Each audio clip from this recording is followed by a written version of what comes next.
ग्रामीण क्षेत्र में जो लोग दूर दराज में हैं और गरीब हैं, उनके पास इंतजाम नहीं अस्पताल पहुंचने का, वो फोन मिलाएं, जल्दी से जल्दी एम्बुलेंस आए और वो अपने इलाज करा सकें। पहले तो एम्बुलेंस नहीं आ रही है, एम्बुलेंस अगर आ भी जाए तो अस्पताल पहुंच करके इलाज नहीं है वहां पर, क्योंकि पर्याप्त डॉक्टर नहीं है। डॉक्टर किस समय आएंगे ये भी जानकारी नहीं है। अगर इलाज के लिए डॉक्टर मिल गए, पर्चा बन गया, देख लिया डॉक्टर ने, तो जांच के लिए कहां जाए, और बिना जांच के क्या इलाज होगा? अगर उसकी जांच नहीं होगी तो इलाज क्या होगा? एक्सरे के लिए, जांचों के लिए कोई इंतजाम नहीं सरकार के पास। और फिर दवाई का जहां संकट है,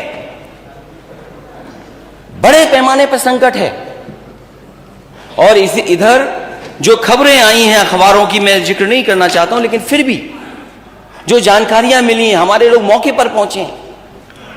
अगर परिवार का सदस्य को इलाज नहीं मिल पाया, मृत्यु हो गई, तो कई ऐसी सूचनाएं हैं जहां पर मोटरसाइकिल पर, अपने कंधों पर अपने परिवार के सदस्य को गांव तक लेकर के गए।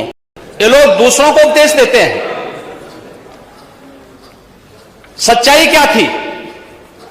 2017 में, उससे 5 वर्ष पहले तो समाजवादी पार्टी की सरकार 2012 से 2017 तक थी।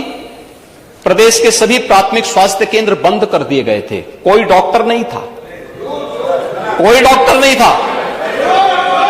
ज्यादातर सीएससी बंद के कगार पर थे। सुनिए नहीं। और यही नहीं, जनपद और जिला चिकित्सालयों की स्थिति भी कितनी दयनीय थी, जर्जर स्थिति थी।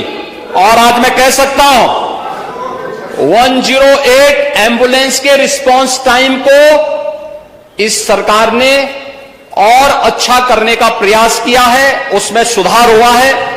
आज सरकार के प्रयासों के परिणाम स्वरूप प्रदेश में 1 डिस्ट्रिक्ट 1 मेडिकल कॉलेज की तरफ हम लोग बढ़ रहे हैं।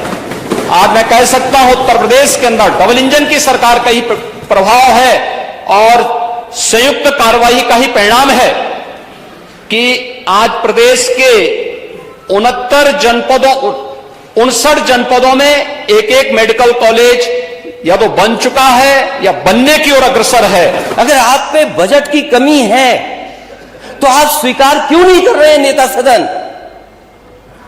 अगर बजट की कमी है तो नेता सदन स्वीकार क्यों नहीं कर रहे? और नेता सदन को बजट देना चाहिए अपने डिप्टी सीएम को।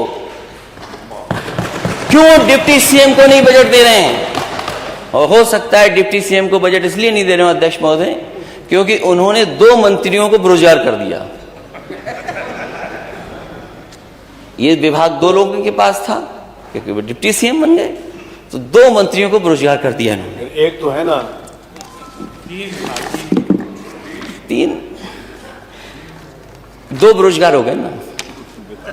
जो नहीं समझ पा रहा है, वो जिसके दिल पे कुछ गुजर रहा होगा वही जान रहा होगा कि 2 चले गए। कोरोना महामारी के दौरान पता नहीं नेता प्रतिपक्ष कहां गए थे। मुझे तो लगता है किसी ने, हम लोगों ने तो कभी नहीं देखा उनको बाहर निकलते हुए। 3-4 चरणों में दुर्भाग्य से इंसेफ्लाइटिस आई थी, और उन 4 चरणों में हमें तो आशंका थी कि ऐसा ना हो कि कोरोना कालखंड में 5वें चरण की वो आ जाए तो फिर इनका क्या हाल होगा।